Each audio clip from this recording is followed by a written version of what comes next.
যুবকটা আবার চোখের পানি ফলাইয়া ডাক দেয়া বলে, আল্লাহ, জীবনে কত গুনাহ করেছি রে মালিক। তোমার বন্ধু নবী মুসা বিচার করছে, তাও মানি নাই, তারপরও গুনাহ করছি। আমার আত্মীয় স্বজন, আমার ভাই বন্ধু কেউ নাই, আমার পাশে কেউ নাই। যদি আমার মা আজকে আমার পাশে থাকতো, আমি শত অপরাধ হইল আমাকে আমার হাত পায়ের রশিটাকে খুলে দিত, আমাকে একটু খাবারের ব্যবস্থা করতো। আয় আল্লাহ, তোমার নাকি একটা নাম রহমান আর একটা নাম নাকি রহিম। আল্লাহ গো, তোমার এই রহমান এবং রহিমের নাম ধরে আমি ডাকি, আল্লাহ তুমি যদি আমাকে ক্ষমা না করো, দুনিয়ার মধ্যে আর এই জমিনের মধ্যে ক্ষমা করার মতন কেউ নাই। গ্রামের লোকজন সবাই মিলে পয়গম্বর মুসা আলাইহিস সালামের কাছে গিয়ে বলে, পয়গম্বর মুসা, এই যুবক এত গুনাহ করে, এত অপরাধ করে, এত অপরাধ করে, এ পয়গম্বর মুসা তার কি বিচার করা যায়? নবী মুসা বিচার করে দিলেন, সে ওই বিচারটাকে মানলো না, সে আবারও গুনাহ করতে থাকে। এবার গ্রামের লোক এবং নবী সহ সবাই সিদ্ধান্ত নিয়ে নিল, এই যুবকটাকে গ্রাম থেকে বাহির করে দিতে হবে। যুবকটার হাতে পায়ে রশি লাগাইয়া তার বাবা মা, আত্মীয় স্বজন, এলাকার মানুষ, মুসা নবী সহ সকলে মিলে যুবকটাকে হাতে পায়ে রশি লাগাইয়া ওই দূরে জঙ্গলার, পাহাড়িয়া জঙ্গলার মধ্যে ফেলে দিয়ে আসে। যুবকটাকে যখন জঙ্গলের মধ্যে ফালাইয়া যখন সবাই বাড়ির দিকে চলে আসে, একদিন চলে গেল, যুবকটার হাতও বাঁধা, পাও বাঁধা, লড়তে পারে না, কথা বলে, চিল্লায়, কেউ শুনে না। খিদা লাগছে, সে খাবে তাও জানে না। যুবকটা ডানে তাকায় দেখে কেউ নাই, বামেও তাকায় দেখে কেউ নাই, সামনে তাকায় দেখে কেউ নাই, পিছনে তাকায় দেখে কেউ নাই। যুবকটার চিৎকার শোনার মতন কেউ নাই। যুবকটা এবার চিন্তা করলো, আমার আল্লাহ ছাড়া আমার দুনিয়াতে এখন আর কেউ নাই। যেই জঙ্গলার মধ্যে আমাকে ফেলাইছে, এই জঙ্গলার মধ্যে আমাকে হিংস্র প্রাণীরা খেয়ে ফেলবে, অতএব মরার আগে আল্লাহ তাআলার কাছে ক্ষমা চাই। যুবকটা আবার চোখের পানি ফেলাইয়া ডাক দেয়া বলে, আল্লাহ, জীবনে কত গুনাহ করেছি রে মালিক। তোমার বন্ধু নবী মুসা বিচার করছে, তাও মানি নাই, তারপরও গুনাহ করছি।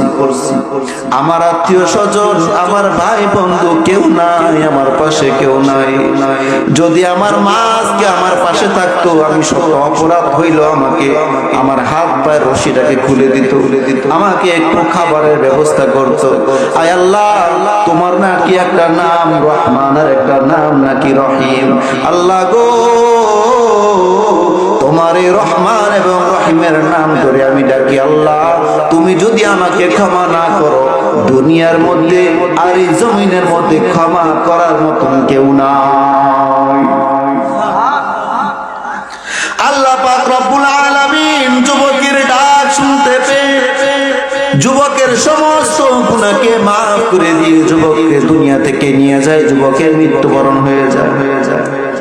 এবার যুবকটা দুনিয়া থেকে চলে যাওয়ার পর পয়গম্বর মুসা আলাইহিস সালামকে আল্লাহ তাআলা স্বপ্ন দেখান, হে মুসা, যাও যাও, গভীর জঙ্গলের মধ্যে একটা আল্লাহর ওলির লাশ রয়েছে, ওই আল্লাহর ওলির লাশটাকে দাফন কাফন করে চলে আসো। আল্লাহর ওলি কে? ওই যুবক। কে? কোন যুবক?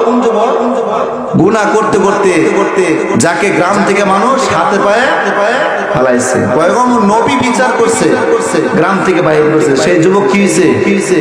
আল্লাহর ওলি। পয়গম্বর মুসা আলাইহিস সালাম আল্লাহ তাআলার অর্ডার পাইয়া যায় গভীর জঙ্গলায়, গিয়ে দেখে ওই যুবক সন্তান। পয়গম্বর মুসা আলাইহিস সালাম এবার চমকে উঠলো, আয় আল্লাহ, তুমি কার কথা বলছো? আমি তো ওলি দেখি না। এ তো সেই দুষ্ট যুবকটা। আল্লাহ তাআলা বলেন, মুসা, তুমি আগে কাজ শেষ করো, দাফন কাফনের কাজ শেষ করো, পরে তোমাকে আমি বলতেছি। পয়গম্বর মুসা আলাইহিস সালাম আল্লাহ তাআলার সাথে কথা বলতো, যে কোনো বিষয় নিয়ে আল্লাহ তাআলার সাথে কথা বলতো। আল্লাহ তাআলা বলেন মুসা তুমি আগে দাফন কাফনের কাজ শেষ করো, তারপরে আমি বলতেছি কিভাবে ওলি হলো। এবার দাফন কাফন শেষ করে গ্রামের মানুষ সবাই মিলে পয়গম্বর মুসাকে জিগায়, ও মুসা নবী, এই যুবকটার নাম হাতে পায়ে রশি লাগাইয়া ফালাইছি, এই যুবকটা আবার ওলি হয় কি করে? আমনে আবার তার কবরের মধ্যে তাকে শোয়াইয়া দেন কিভাবে, দোয়া করেন কিভাবে? মুসা আলাইহিস সালাতু ওয়াস সালাম চোখের পানি ফেলাইয়া বলে, ও আমার এলাকার লোক, তোমরা তো বুঝতেছো না, একটু শান্ত হও, আমার আল্লাহ সব ঘটনা আমাকে বলবে। এবার কবরের কাজ সবকিছু শেষ হয়ে গেছে।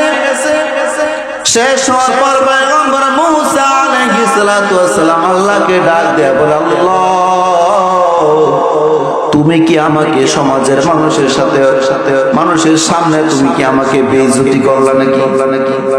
তুমি বলছো এই যুবককে জংলায় ফেলাই, তো আমি একটা নবী হিসাবে বিচার করছি, অপরাধ হিসাবে তুমি আমারে দিয়া তাকে কবর দেওয়াইছো, আবার বলছো ওলি। ঘটনাটা একটু বলেন তো। আল্লাহ তাআলা যেই উত্তর দিলেন শুনেন, ঘটনাটা বলা আমার উদ্দেশ্য না, আমার বোঝানোর উদ্দেশ্য এখন এই কথাটা। আল্লাহ তাআলা ডাক দিয়ে বলেন, ও মুসা তুমি কি জানো না আমি আল্লাহ তাআলার একটা নাম রহমান, আরেকটা নাম হচ্ছে রহিম। এই যুবকটাকে যখন জঙ্গলার মধ্যে ফেলাইছো, যুবকটা ডানে বামে তাকায় দেখে কেউ নাই, সামনে পিছনে তাকায় দেখে কেউ নাই। যুবকটা আমার কাছে বলে, আল্লাহ তোমার রহমান এবং রহিমের নামের উসিলায় তুমি আমাকে মাফ করিয়া দাও। আমি আল্লাহ সঙ্গে সঙ্গে তাকে মাফ করিয়া দিলাম।